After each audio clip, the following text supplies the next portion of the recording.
Hey guys, welcome back to the Broadcast, episode 11. It's good to have everyone here. It's kind of late in the night, if you will. I didn't get a chance to upload. I've been pretty busy today, but you know what? We're going in because I told you we're going to have episodes Monday through Friday, and you're going to get what I promised you, alright? So, just so you know, today's episode is going to be on a few things that I have been thinking about lately, just off the top of my head. Then we're going to get into the meat of the episode, which is going to be on letting anger get the best of you and being overworked, something that I'm kind of relating with right now a little bit. At least one of those, and we'll touch on that. But just so you guys know, usually on Fridays, you can find me doing my Scotch Cast, if you will, which is going to be a new thing we're going to try out. We did one last Friday, and it turned out really well. That episode got a lot of traction. But today, since I've taken off tomorrow in the next couple days, basically, we're going to start having a nice little midnight, not midnight, but after evening drink of the Ardbeg Ugadil. It's one of my favorite scotches going on right now. It's super classic scotch. If you guys have ever had Ardbeg, it's a very peaty scotch, and it takes what a lot of other brands have, adds a lot more peat to it, and basically just intense flavors, right? And so a lot of times they're compared to Lafroig, but I personally find Ardbeg is to be a superior scotch than Lafroig because it's more experimental, right? If you want a good peaty scotch, if peat is your thing, and it is for me sometimes, but not all the times, right? I like all different kinds of scotches, but if peat's your thing and you want something like that, you can never go wrong with an Ardbeg or Lafroig, especially if you want something that's always going to be good, go with a Lafroig. If you want something that may blow your socks off or may completely not like, Ardbeg is the way to go with that, right? Cheers. So that's my little spiel on Ardbeg. So highly check it out. By the way, if you get a chance, they have the Ardbeg 10 or the Ardbeg Ugadil, and the Ugadil is the one I'm drinking now. That one is a little bit less peaty. It also has more oak than the 10, so it's more mellow, and it basically pulls itself together a lot more. I have a little bit of fruit, kind of in the middle part of it I taste. I can't tell what kind, though. Probably some blackberry-ish raisin fruit. I think it's more raisiny. But with that being said, it's more expensive than the 10 by a significant amount. But if you can spring for it, go with the Ugadil. You're not going to go wrong. It's a great scotch. Highly recommend it. So, on to our next topic. Who enjoyed the debate last night? Just kidding. No politics on the broadcast. I promise you guys that as well, and that's what I mean. But that will actually lead me into the first subject that we're going to talk about, which is letting anger get the best of you. Well, one might ask, Nick, how does this have anything to do with anger, right? And basically, what I'm seeing is a lot of people are upset or happy about how last night turned out. Now, with that being said, a lot of times, if you're someone who sees their person win, or their ideology win, or their specific goals come to fruition, or something in life happens where you come out on top, your team comes out on top, or someone you care about comes out on top, you might get some criticism from the other side. You might get people try to rile you up. They might come at you from different ways, and that's part of life. Unfortunately, it's a bullying tactic a lot of times, but that's what's going to happen in life all the time. So you got to find a way to get around that, right? And if you don't, the worst thing in the world's going to happen. Okay, not the worst thing in the world, but something very negative, which is you're going to get worked up, right? If you don't learn how to deal with that part of you, that has people come and agitate you and stress you out and make you feel not good sometimes. And there's a lot of people riled up right now, I'm doing my best to try to not see anything political in any news feed right now, and it is so difficult because I could care so little about what others have to say on this. I care about what my mind has made up on my decision of how I'm going to vote, but it's so stressful sometimes when you got people just at your throat, just that want to shake you on both sides. They're like, hey, if you don't vote this way, you're you're the worst in the world or whatever it is. And it's like, guys, look, I'm real happy you feel that way, but you're not going to make me feel bad because you're upset, right? And that's kind of the way that you have to think about these things. And this is what I've been thinking about that's brought this up and brought this into the front of my head, if you will. Because it's like there's people that they don't want to see you succeed. They don't want to have you feel good about yourself, right? And you can't let that get the best of you. Because if you do, you're going to lose track of what you're doing. You're going to be taken out of the game. You're going to be offset. You're not going to be thinking clearly, and that's the main point. When someone angers you, when you let your own anger get the best of you, when you let your emotions run high, then you can be taken advantage of, and that's the worst thing in the world. And it feels so bad if you are, right? Because it's like you're at a time of like internal crisis and something like that, and you have this person that might come in and they might piss you off or whatever it is, and then it's like, damn, you know what? I made a decision, or I said something I shouldn't have said, or I did something I should have done that I would never do, that was not really part of my character, because I was frustrated. I was upset.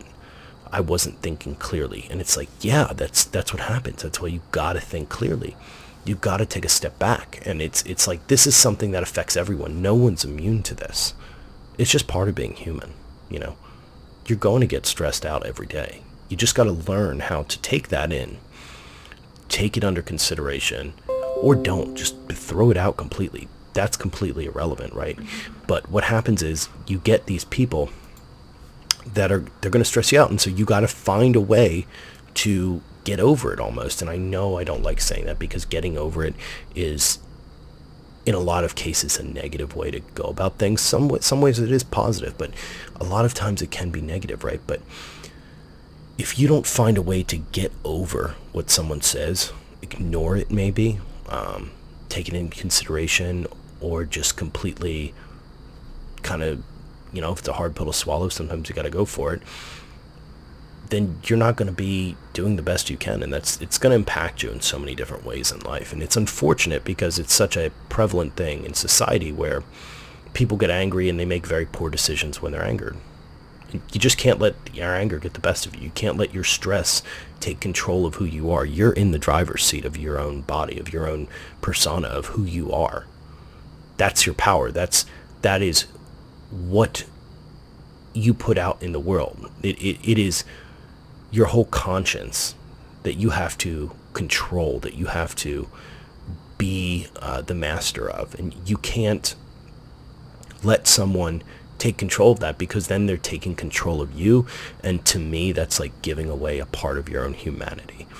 To me, the worst thing in the world is to let someone else control your actions and decisions, because then you're not making them. And if you're not making those decisions and those actions, if they're not being taken by you because you wanted to do them or you elected to do them for whatever reason, then you are giving away a part of your humanity. That is what I truly believe. And it's tough to think about. It's tough to conceptualize. It's tough to really digest, but it's something that we all got to work on. And you know what, those people out there that are malicious and they try to take advantage of people that are emotionally compromised or angered, or they try to egg people on to get them to do something, fuck those people, because they're horrible people.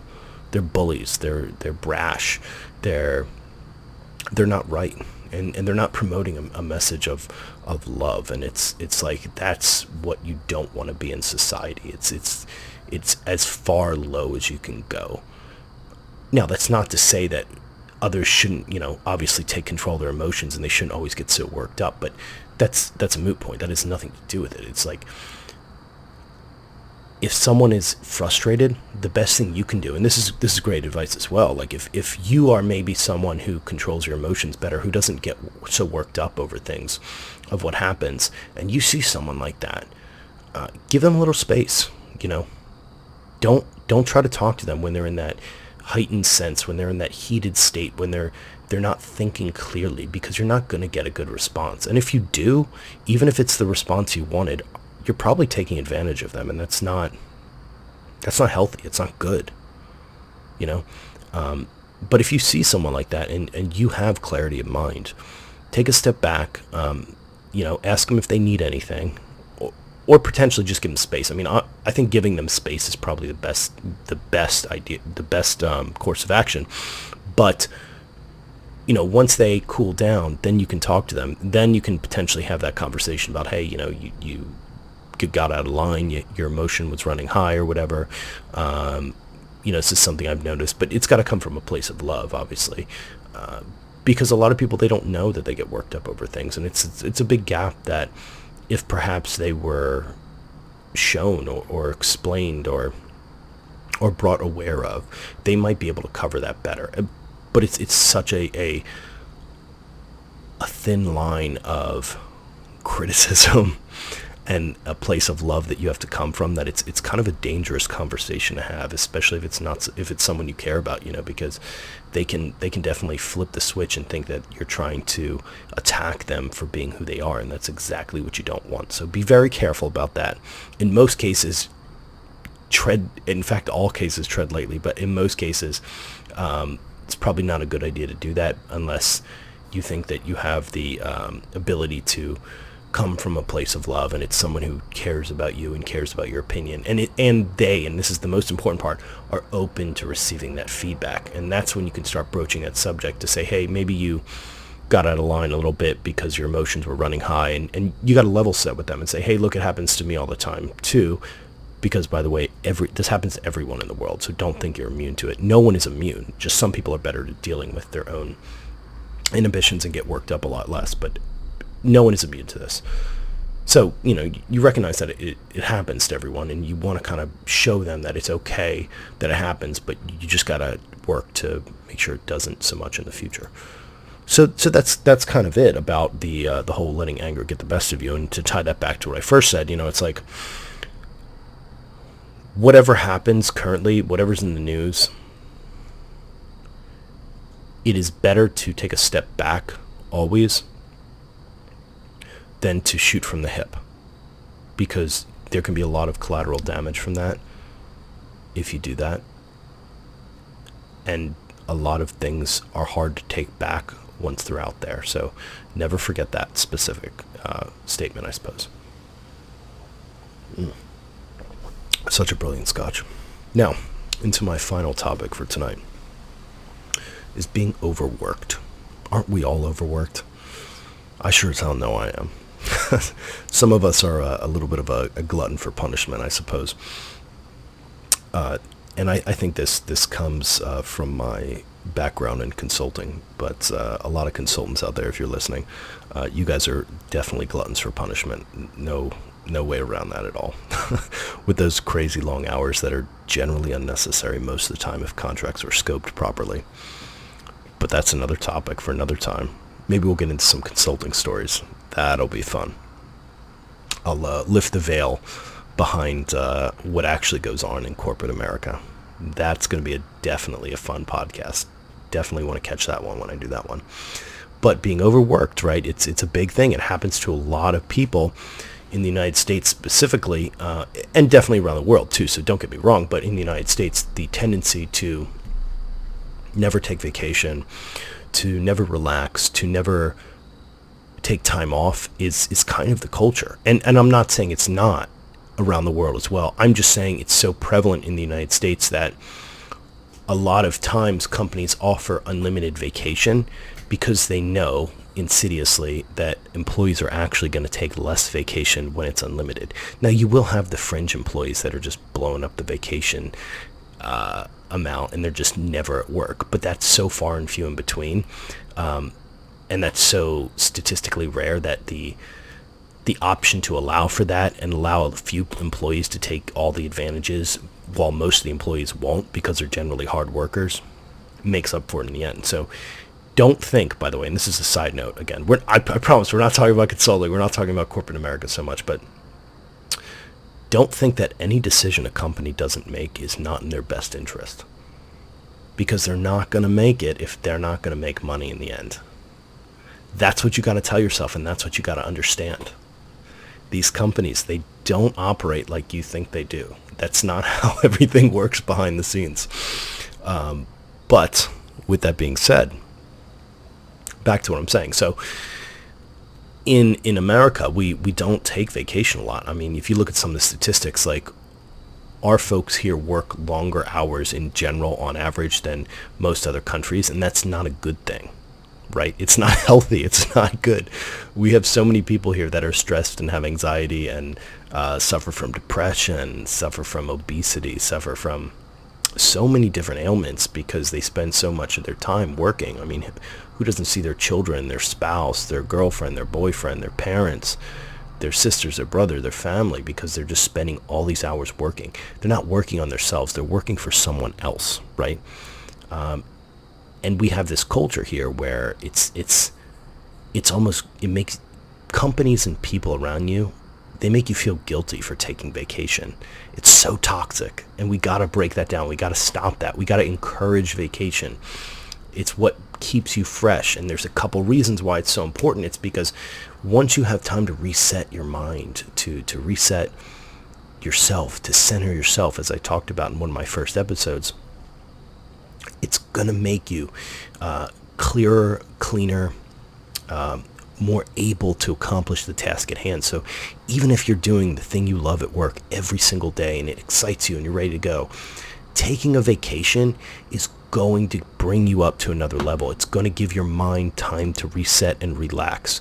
It's like when you go to the gym and you lift so much and then you get sore the next day and the next couple days, something like that. Sometimes your body's recovering. It's in a state of heightened energy use, and it needs to take time to relax, and the only way you're going to solve that is by sleeping. And once you sleep, your body repairs itself. It's no different in a sense that when you're always engaged at work, when you're always giving it 110% and you're putting in those hours, it's like, damn, getting a little bit of that relaxation, a little bit of that backing off to allow your mind to clear itself and de-stress is going to put you back in the driver's seat to just knock out whatever the hell you got to do as soon as you get back. It is always beneficial, and it always helps. So more vacations will actually help you do better at work. Another thing, too, is that by not taking a vacation, you could be negatively impacting your employees around you, your coworkers that you may or may not care about. A lot of people don't care about their coworkers. I love my coworkers. I have a damn great team that I'm on and I'm part of, and I get to work with some of the best and the brightest people in the industry. I'm very thankful for that every day. With that being said, I wouldn't want to do or say anything that made them feel uncomfortable or feel not great. And if I'm never taking a vacation, it's going to put you in a mood where you're not as happy as you are. You're not on your A game. You may be shifting more work to your buddies to help you out, and that's not a good place to be in, because we all care about who we work with. And again, if you don't want to piss them off anymore if you don't care about them, because it's like at the end of the day, you got to make time for yourself to allow yourself to relax. And then finally, let me have another sip of scotch real quick. I love me some scotch, I'll tell you that. But finally, the important part is that you deserve it and you earned it. Now, some people in a lot of companies don't really work that hard. But a lot of people, and most people, I genuinely believe, do give it their best, okay?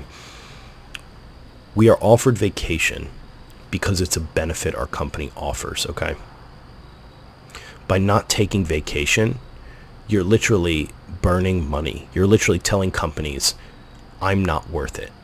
That's not something I'm willing to do. Now, that's completely different than, say, you're going to take a huge vacation as soon as COVID ends in like January, February. You already planned it. Maybe you're going to take a month off, something crazy like that, right?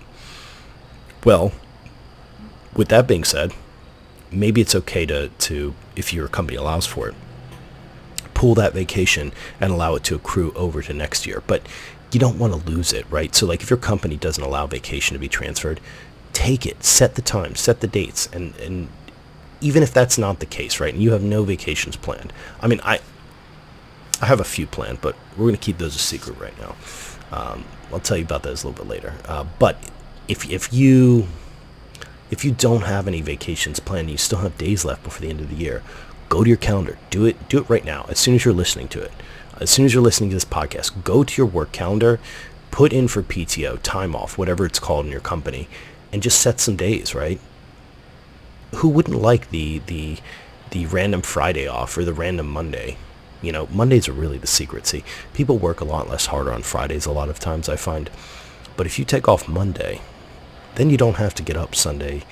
You don't have to go to bed so early Sunday night. So really, Mondays are the secret day you should take off. You know, take off maybe a couple Mondays or a couple Fridays before the end of the year. Or just put in for a few days, you know, and then during that time, you don't have to do anything. You can relax and reset a little bit, and it'll definitely be beneficial, you know. Or if you're feeling a little gutsy, go ahead and take a couple days off in the midweek and do something crazy. Go for like a hiking or a camping trip. Go visit a different state or something like that. Go see your family on a surprise visit. Whatever it is, it doesn't matter. But take that time because you earned it and you deserve it. And it's like you're going to be robbing yourself. You'd be the worst Robin Hood in the world if you don't take vacation. You're literally stealing from yourself and giving to the company. And it's not like they're going to pay you any more for it. Now, if you're hourly, that's a different story. But if you're not hourly, companies aren't, it's not like they're paying you more for the vacation you're not taking. Some of the companies allow you to cash out at the end of the year. But at the end of the day, it's like generally it's not worth as much as it would have been to take it. And it's not worth as much on your mental health either. And another trap that a lot of people fall into is, well, I can't take vacation because there's so much going on at work. Guess what? That is a bullshit lie. Yeah, you might have the most busiest job in the entire world. You might have a lot going on at work. But guess what? If you can't take off, then that's a gap in the company. What if you die? You know, this is a little bit of morbidity. But, you know, if you die, what's the company going to do? Are they just going to shut down? Hell no. They're going to find a way to get around it. What if you get sick, you know, and you can't come to work for an extended period of time? Then what are you going to do? You just going to not get anything done for the rest of the day? No, your company's going to figure out how to get around that. You know, there's so many different ways that these companies, they try to incentivize you almost, at least in the United States, to not take vacation. It's so underhanded. But the point is, take your vacation. Someone will cover for you. And if they don't cover for you, then they don't care about you anyways. And then it's not worth it to be there, okay? So make sure you take it. It's you're only hurting yourself in the end. And that's all I have for today. So we're going to end this up. We're going to tie this nice little podcast, this late night cast up, if you will, and we're going to get ready to go into the next couple days. Take a listen. The format's going to be different. I'm going to be in Virginia Beach, so if the sound quality is a little bit off in the next couple days, I apologize for that. I'm going to be bringing my microphone, but I'm not going to have the same backdrop, so maybe we'll do a fun backdrop. Ooh, who knows? But we shall see. So if you haven't had a chance yet, please like and subscribe. I really enjoy making these videos, and it definitely helps me out. One of the things I noticed is it's pretty damn expensive to host these online. One would think that it's not, but it actually is. And if I can get to a point where I can eventually make enough to have these at least paid for so I don't have to pay for hosting them, I think I'll be in a good spot. But anyways, I really appreciate it. Thank you so much, guys. Check me out. Baroque Cast. I'm on all major podcast platforms and YouTube. Have a wonderful night, and I'll catch you guys tomorrow. Bye.